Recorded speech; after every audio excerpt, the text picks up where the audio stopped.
Welcome back to another heavy vetti. Jeez, mate.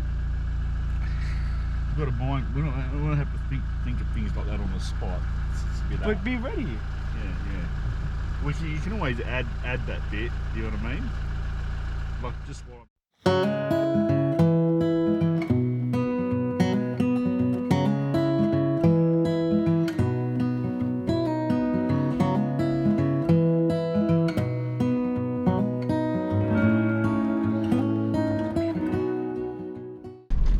G'day legends, welcome back to another heavy metal episode. Where are we going today, Mike? We're going to the remote community of Willowra. It is located roughly 220 k's northwest of Alice Springs. It is a war-free community and it is accessed mainly via unsealed roads. What is heavy metal all about, Dad? Oh, people think of heavy metal, they think of rock bands, you know. But or I suppose uranium or things like that. But heavy metal basically encompasses everything. Obviously steel, aluminium, you know, and all the other different varieties of steel we use. In my state of WA, for example, aluminium, they strip virgin jarrah forests just to dig up more aluminium. When we've probably got enough already, we just don't recycle it. It's a bit of a shame. In remote communities, they use just as much metal as everyone else. Unfortunately, the cost of transporting it often outweighs the cost of it being recycled. I'd like to see that change in the future, and we're going to try and start helping that. And also to add and to finish to that, remote communities don't actually generate more waste either. They just have less options to remove it. But yeah, we're hitting the road nice and early. It's 2 minutes to 6. It's currently about 25 degrees, so it's nice and cool. We're hitting the road, and here we are. The sun's slowly starting to rise. But yeah, let's go. Hey! Hey!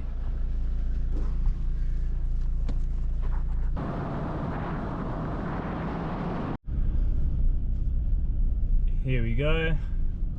We're on the Mount Denison Road, and we're heading to Willowra. Dad gave the old windscreen a good wipe this morning, so good on you, Dad. Yeah, hopefully it looks a bit better.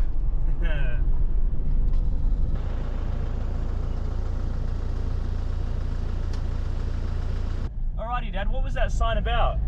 Yeah, so even out here, they're basically just trying to control the movement of weeds. You'd think, geez, right out in the middle of Central Australia, but yeah, they get picked up on trucks mainly, and well, even I suppose the odd bit visitors like us. So yeah, it's important. Just like we don't want heavy metal waste out here, we also don't want contamination of weeds. There we go, good on you, Dad. Alrighty legends, quick pit stop. Here we are on the Mount Denison Road, and this is where we're going. Willowra. See you soon. Remember legends, the best comment on every video gets a free sticker, no matter where you are. So hey, if you want one, drop a comment.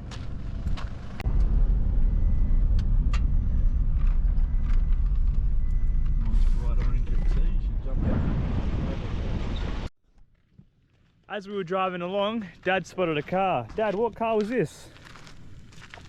Geez, she's an old Holden, and it's been here a while. Obviously it's had a few parts taken out of her, so that's sort of good to see in a way. Still got the horn there, don't think it works anymore. Basically, why you see all these old cars out here, good luck getting a tow truck back then, good luck getting a tow truck today. And if you are lucky enough, if you got service or anything like that, hope you got a couple of grand in your back pocket.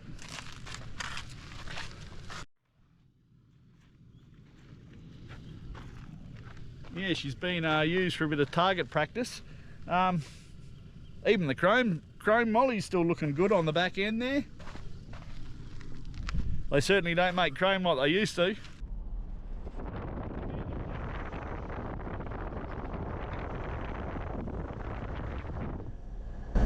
You hit one of those, you'll know about it. Yeah, ahead there in the distance, you can see where the designers of the pyramid got their idea from. Older than the original pyramids themselves. I think that's where the original designers got their idea from. So just here, we found a bit of bush tucker already. This bush here, and yeah, these are what they call bush sultanas. So they're quite small in size, and yeah, I guess you'd compare them to a sultana.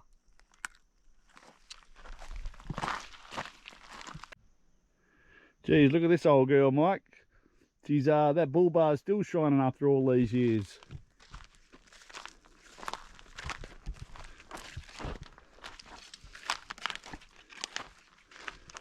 Geez, Mike, look at that. Couple of bits of alley on the ground there. It's obviously there's been a pretty good fire out here at one point for it to turn into a bit of slag. But yeah, as you can see, there's no corrosion, and that's going back into the melting pot. A lot of the world's iron is sourced from Australia, mainly up into the Pilbara. As you can see, it will eventually make its way back into the ground.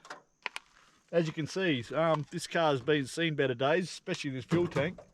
As you can see, most of it will degrade. It will go back into the earth once again. But as you can see, by this tail bumper, made of chrome moly, still shining today, and even this trailer connector, made out of alley, it's still going to be here in 100 years.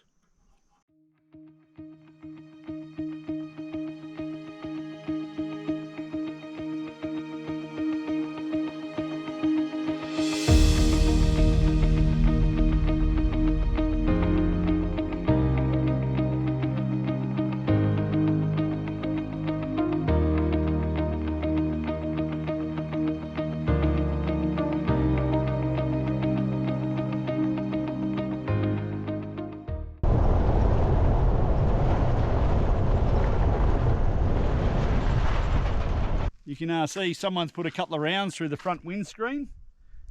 Again, it looks like no damage to the front end, so it's not a camel or a bull strike. As you can see, we just passed that ship of the desert, the camel not far back long ago.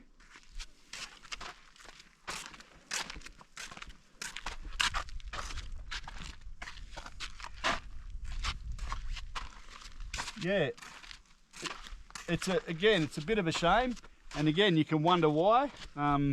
It's sitting out here, but again, good luck getting a tow truck. I mean, it's like most things in the Outback, the cost of recovery just outweighs it, and that's a bloody shame, but that's just how it is. This vehicle's come from South Australia, so it's come a fair way. There's a few bits and pieces in the back, a couple of nice Sports Alley rims in there.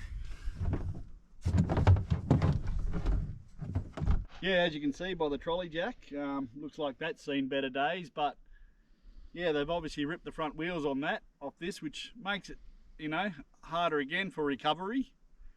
But yeah, that's just part and parcel of being out here. Yeah, a couple of leads in the back here. Obviously, they've seen better days. But yeah, there's still a bit of copper in that one, so yeah, they can come back with us.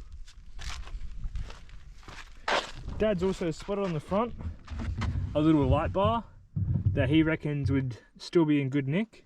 The cables are obviously broken there, but we could snip that off and we can see if we can salvage it and yeah, use it. Yeah, I often wonder what the stories are about some of the cars out here. This particular ute is exactly the same as mine back home. It's about a 2008. Still got the alley tray on the back.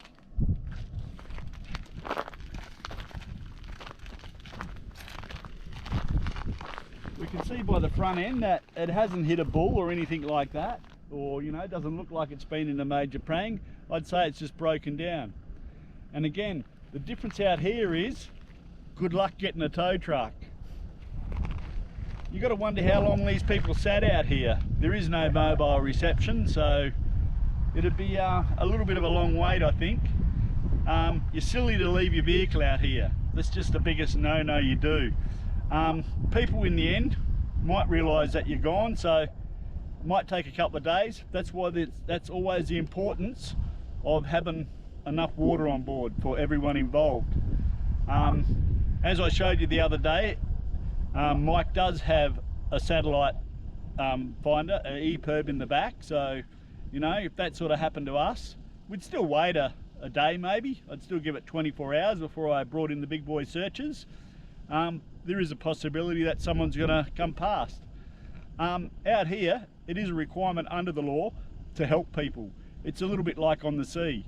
It is a matter of life or death. Yeah, my brake pedal pad, she's a bit worn at home, so I'm going to take this one back and whack her on my old girl when I get back.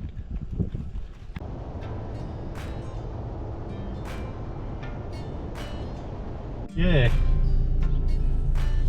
He's just waiting for his mate to go past. Alrighty legends, this is what we mean when we say heavy metal. We've got 1, 2, 3, 4